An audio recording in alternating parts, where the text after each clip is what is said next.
What's up, everybody? King of Fomo here, coming at you with your daily crypto update. We're going to be talking about NFTs yet again. NFTs are coming back with a vengeance. A lot of the old NFTs that I purchased back on Ethereum are actually giving me some really good returns, and even the newer ones that we've been talking about the past couple days, like the Police and Thieves and the Chicken Game on the Avalanche blockchain, are providing really good returns. Now, that's kind of what I've really been looking for when I find new NFTs that I want to purchase. Is I want to find ones that are going to do work for me passively over time. And that's definitely been the case with the past couple that we've taken a look at. So we're going to look at some of these things, and I'm going to tell you guys about like purchasing points. So don't just go FOMOing into this stuff right away, because there's definitely some stuff you want to hear before you purchase any of these NFTs, and start to try to emulate the same strategy that I'm emulating if you decide to do so. So first of all, let's talk about things like Ether-orcs and Nifty League. So I purchased Ether-orcs quite a long time ago. You guys can take a look at my OpenSea account if you want to take a look at exactly what price I got into these things. But currently, right now, Ether-orcs is sitting at about $1 or 1.49 Ethereum a piece, and that seems expensive, and it is, but the thing is, what I've been doing with Ether-orcs over the past kind of months that I've been holding it is I have been staking them in the game. So you can see right here, there are 2 Ether-orcs that are currently earning Zug for me.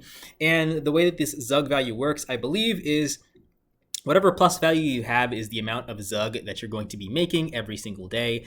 So in this case, I'm making upwards of, let's see, that's like 20, 30, close to about 40 Zug a day from my 3 Ether-orcs if I decided to farm for them at all points in time. So Ether-orcs has gone up quite a bit in value over the past few days. I mean, a few days ago it was like 0.8 Ethereum per Ether-orc.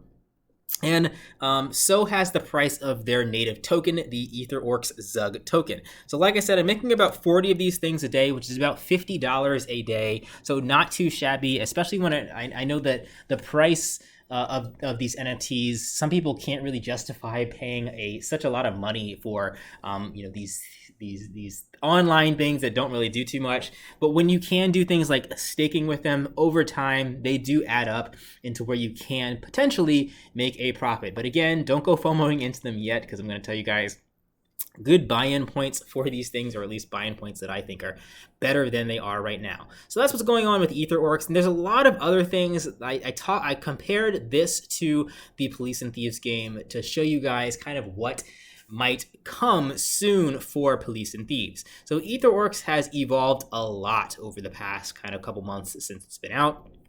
You can do a lot more with them than just buy the orcs themselves. In fact, they actually have kind of added 2 component NFTs to them.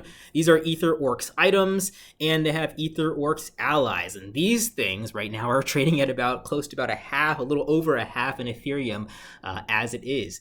And again, just like with the Zug token, you can use your Ether-orcs here in the game, and you can create some of these Ether-orcs allies. So you're essentially getting yourself a free, that's, what is that, 0.6 Ethereum, that's close to about $1,500, maybe $2,000 from just playing this game and minting one of these guys and selling them off. So that's kind of the way that I look at these NFTs. Can I earn passively with them? So another one that I just actually recently bought, I bought one of these things for 0.4 Ethereum.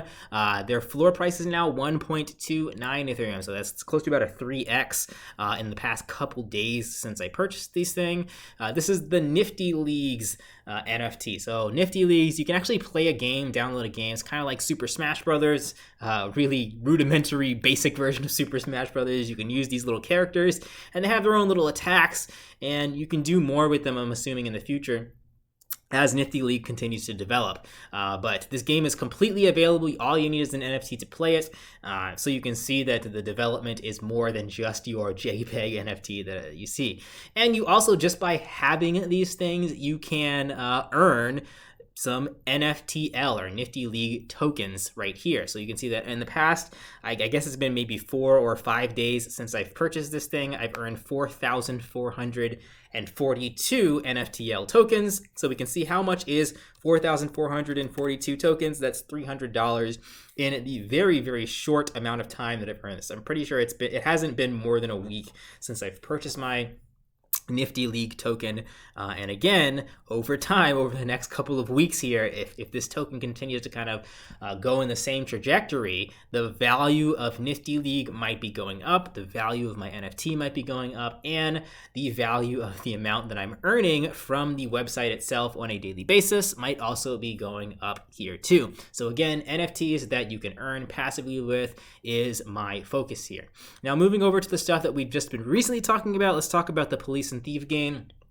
Again, I'm making a nice return for this, and I told you guys, if you guys are a patron of my channel, I will be doing more NFT giveaways in the future. I just kind of have to get lucky for some of them. First of all, I was hoping to purchase up or scoop up some of these things on the cheap in the past 24 hours.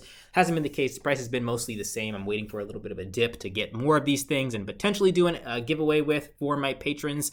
But nonetheless, I have about 26 of these things, which is netting me close to, let's just say, I'm going to say 30,000 of the, I'm sorry, not 37,000. Every day, one of these things gets 10,000 loot. So if I have about close to 26 of these, I'm getting 260,000 loot. Now the police officers give me a little bit more loot than your thieves. So you can round that up to about 30 or 300,000 loot tokens. So again, the return for that 300,000 loot tokens is going to be about $1,500 that I'm getting from these things every single day. Now I can't really do anything with that until the second day because you can't really move your tokens around until you have 20,000 loot. So still every 2 days, if this price remains where it is right now, that's close to about $3,000 every 2 days that I'm getting from these things. Now you guys can see why I've been trying to scoop up these things on the cheap and kind of play this game for the long run, because even if I just break even if things go south for the police and thief game, I think that you can even through breaking even from selling the loot token, you still have your NFTs, which are currently worth $164. So multiply that by 26, and you can still get a really nice return from doing that. Now again, you guys, I can't go on here right now just because I'm not on the correct network, but you guys have to keep in mind that these things are still being minted, and the interest for police and thieves is still very much there. So a lot of people, they kind of write off NFTs after the first couple days of it being out and look for kind of the new things. They milk the project for what it's worth and go on to the next project. But you have to understand there's not too many NFTs over on the Avalanche blockchain, and being number 1 or number 2 or number 3 is super important when it comes to cryptocurrency projects.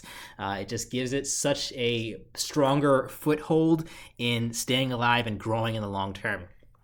You can say the same for any type of coin or project out there. So Police and Thieves is actually number 1 in the Avalanche blockchain when it comes to the volume in the past 24 hours. It is number 2 when it comes to market cap, next to the chicken game.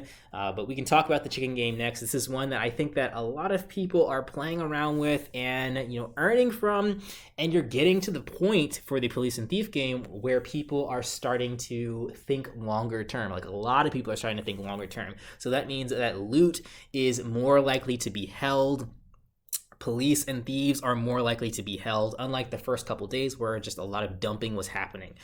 So that's going to sort of change my strategy going from here on out as far as what I'm going to do for my good purchasing price for more of these thieves and cops, and my strategy for holding or selling the loot tokens. So definitely stay plugged into my Discord. If you guys really want to know exactly what I'm doing at the exact moment, you can message me on Discord and I'll let you guys know exactly kind of what my plans are. But I'm still thinking through that in the current moment.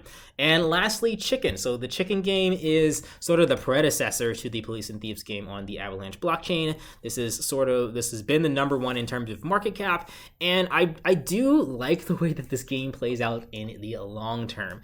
These chickens are worth, let's see, about $1,000 a piece, $1,000 to purchase a singular chicken, and it is a much slower game than the Police and Thieves game, but it does give an advantage to people who are new. And if you're new and you just buy your chicken, you can feed it every 30 minutes, every hour, every 2 hours, every 4 hours, and it kind of doubles every single time you level up. So these people that have really high level chickens, they're not outpacing newer people that much because of the fact that they have to wait 24 hours, 2 days, 3 days before they can move on to the next phase and feed their chicken to the next level. So I like the way the tokenomics are working for here. I haven't talked about it because I was really studying how this thing is going to work out in the long run, but I do think that it makes sense why this thing is the #1 NFT on the Avalanche blockchain. There's just a lot of activity and a lot of focus that can happen on this game, and there's a lot of incentive to continue to play rather than incentive to just dump as fast as you can. So that's one of the reasons why I do like the chicken game, and I'm interested to see kind of where this thing is going to go in the future, if people are going to keep leveling up their chicken. And the other thing is, because of the fact that this game is sort of forced to be dragged out over a longer period of time, it gives the developers more time to develop more stuff for the chicken game. So that's a big important aspect right there, to have the developers have time so that they don't have to launch something every 2 days to keep people interested in not dumping the thing to death. So cool NFT right here. And like I said, there's so many more ways you can go with this. So if you're still new to the NFT world and saying, is this really worth it? I know there's somebody in my video the other day saying that NFTs are just a fad, they're a passing thing, they're all scams.